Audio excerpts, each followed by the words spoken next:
If you are a board member of a public company and are involved with executive compensation, there is new legislation that should be of great concern to you. For the first time ever, executive compensation will be governed by legislation.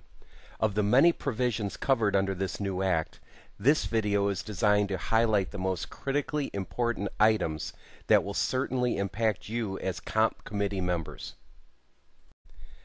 Compensation Committee independence. What this means for you as a Comp Committee member is that you have the opportunity to hire your own advisors, paid for by the company. Advisors must meet the independence standards set out by the SEC.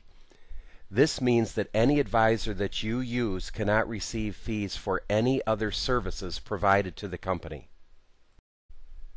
If the advisors do not meet this independence standard, then you must disclose this and explain why you have not used independent advisors.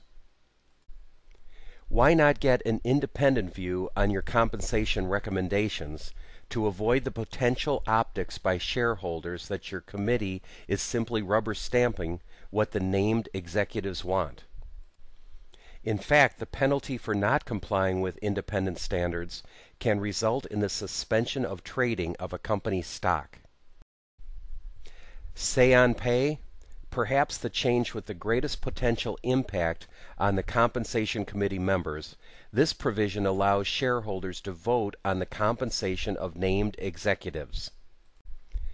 This has implication on Compensation Committee members because shareholders can now vote on independent directors as well.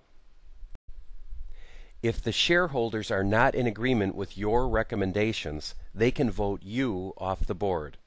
Of directors voted off boards last year, 60% of them were members of the Compensation Committee.